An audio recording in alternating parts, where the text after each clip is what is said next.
कलयुग के कलमशों को नष्ट करने के लिए ये श्रीमद् भागवत कथा जैसा कोई साधन नहीं है। इसलिए आप श्रीमद् भागवत कथा सुनो। और सूत जी महाराज कहते हैं कि जिस समय परीक्षित ने श्री सुखदेव महाराज स्वामी से कथा सुनी, तो जिस समय सुखदेव जी कथा सुना रहे थे तो मैं उस संत समाज में बैठा हुआ था और मैंने अपने प्रत्यक्ष आंखों से देखा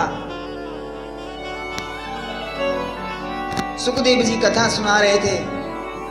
और उसी समय देवता लोग आए और देवताओं ने आकर सुखदेव जी से कहा महाराज,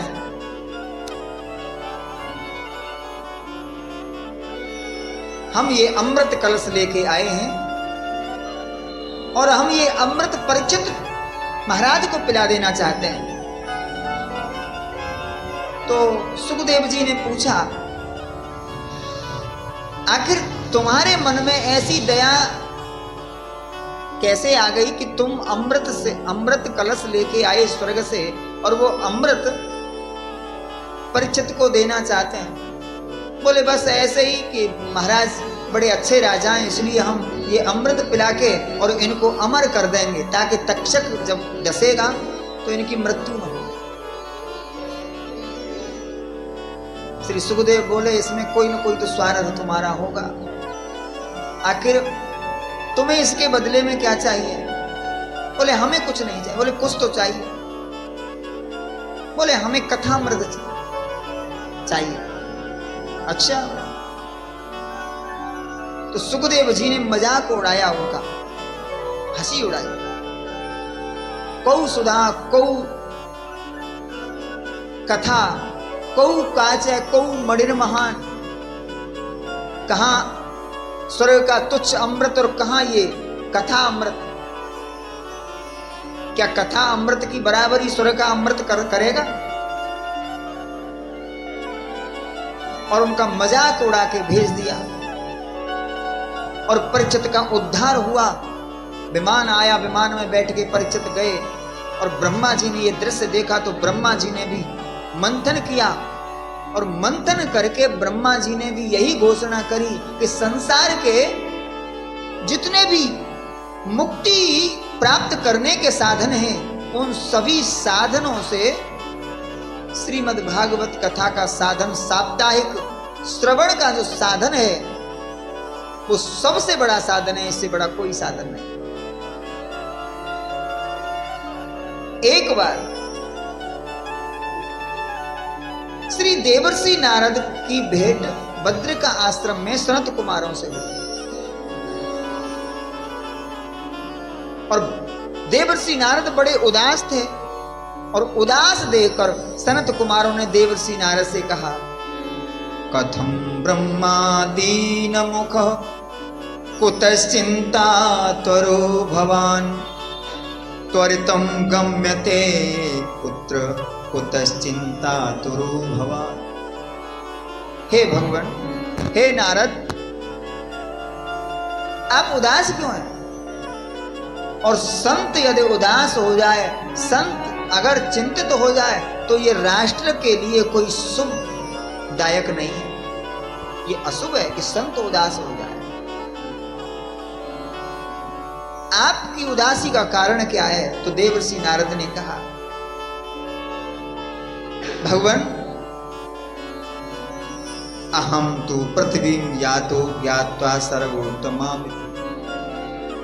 देवर्षि नारद ने कहा कि मैंने पृथ्वी को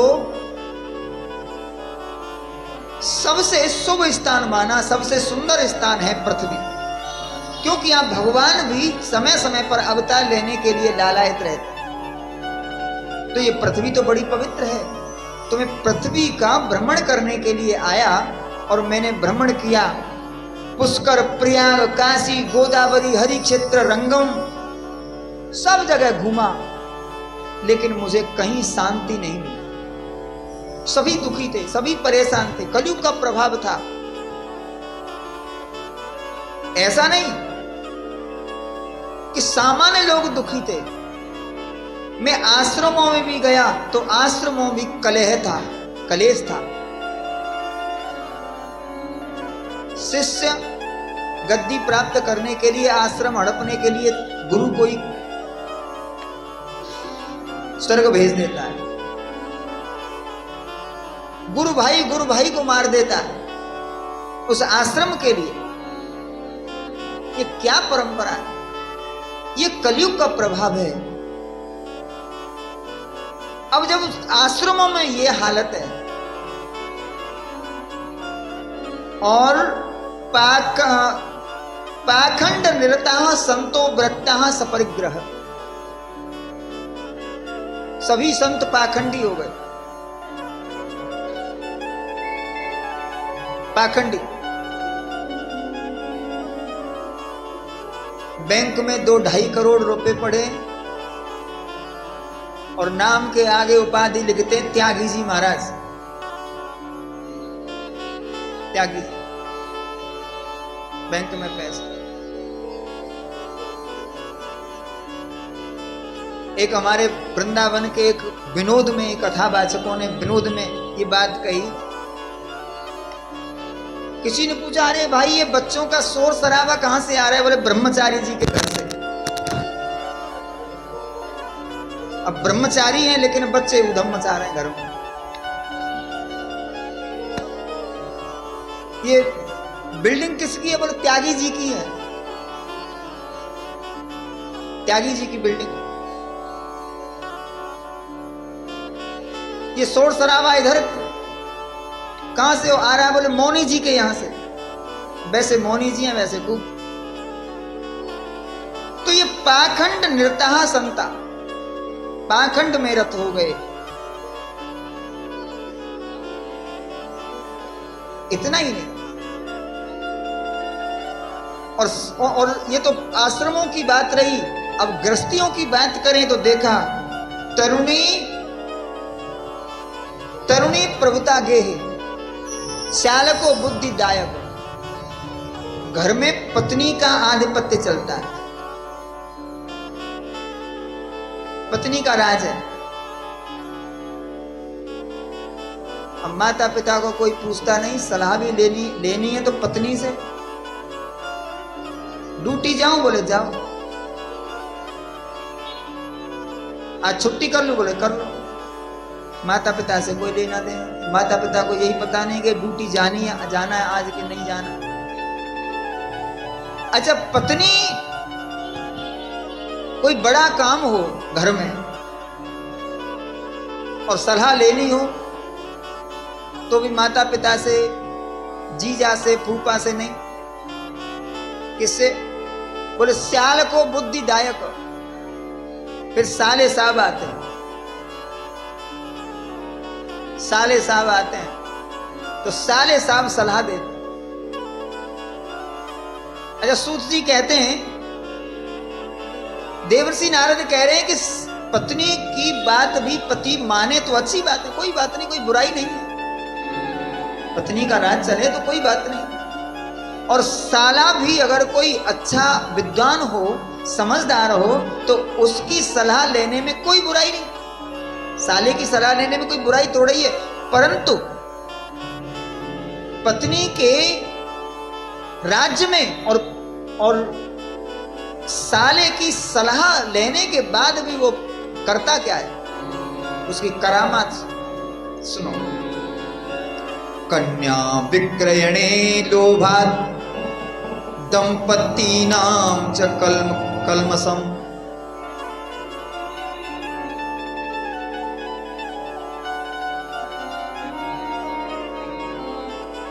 यानी पति के राज्य काल में घर में पत्नी का राज्य चलता है, कोई बुराई नहीं।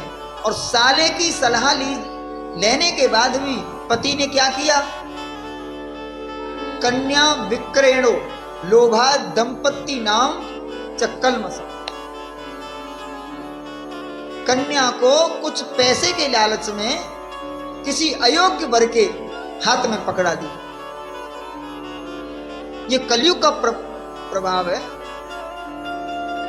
अच्छा, किसी वर से पैसे लेकर कन्या का विवाह करना या विवाह करने के बाद बेटी के घर से अपने घर को भरना, ये दोनों एक ही बात है। हमारे यहाँ की परंपरा है बेटी के घर का पानी नहीं पीते, और हमारी तो बहुत परंपरा है सनातन धर्म में। आज पहला ही दिन है, आप कहेंगे तो पहले ही दिन, लेकिन मैं कह ही दूं, आपने सुना होगा कि पिता बेटी के हाथ की रोटी नहीं खाते, और बाप को ही नहीं, किसी को नहीं, माता को भी नहीं खानी चाहिए, ये शास्त्र कहता। और क्यों नहीं खानी चाहिए? आजकल 12-13 साल की बेटी वही माता खड़ी कर देती है गैस पे, बोले 2 फुलका डाल, सीख, अभी से सीखेगी तो सीखेगी। सास कहेगी क्या सीख के आई?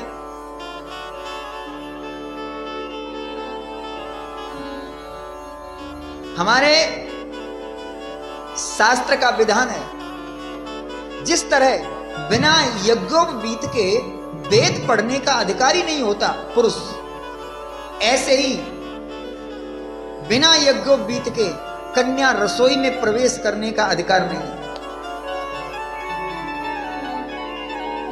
आप कहेंगे कि कन्याओं का तो यज्ञोपवीत होता ही नहीं।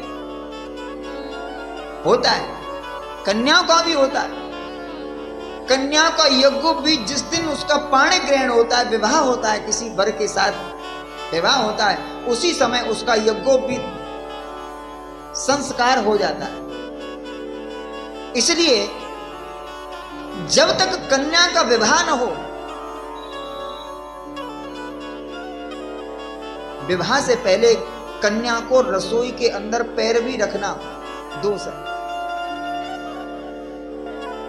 ये शास्त्र की परंपरा है। आप कहेंगे यार क्या हो गया, ये तो काम है, कहां, ये तो कपोल कल्पित बातें हैं, ये शास्त्र की बात है। अच्छा, हम यज्ञोपवीत को उतार के टांग दें खुंटी पर और वेद पढ़े तो मना करेगा कोई? मना करेगा क्या? लेकिन मर्यादा यही है कि यज्ञोपवीत यदि आप पहनते हैं और यज्ञोपवीत धारण किया है और यज्ञोपवीत के नियम आप कर रहे हैं, संध्या आदि बंधन संध्या कर रहे हैं, तो ही आप वेद के मंत्रों का उच्चारण कर सकते हैं। इसी तरह विवाह रहित कन्या को रसोई में प्रवेश नहीं करना चाहिए।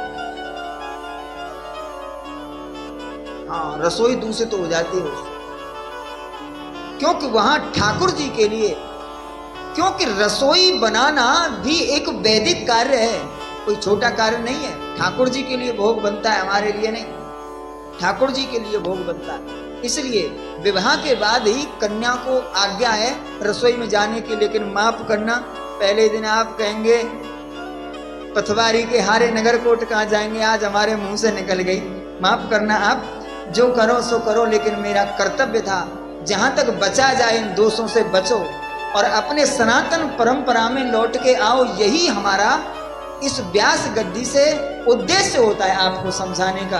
हमारा उद्देश्य ये नहीं है कि हम आपको थोड़ा गा के नचा के और जयराम जी की करके चले जाएं, इसलिए लोग हमें पसंद भी कम करते हैं। बोलो बाकी बिहारी लाल की।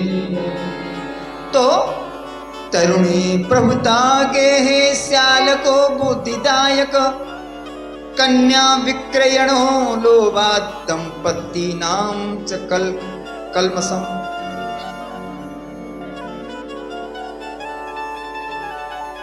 कन्या का धन खाता है पिता, अपने साले की सलाह। अच्छा, धन खाने के बाद भी घर में कलेश रहता है। 1-1, 2-2 महीने पति पत्नी में बोलचाल नहीं होती, देखते ही वो इधर मुंह कर ले और वो इधर मुंह कर ले। यही कलयुग है, ये ही कलयुग है। और देवर्षि नारद कह रहे हैं कि ये सब देखते हुए मैं घूमता हुआ जब वृंदावन गया तो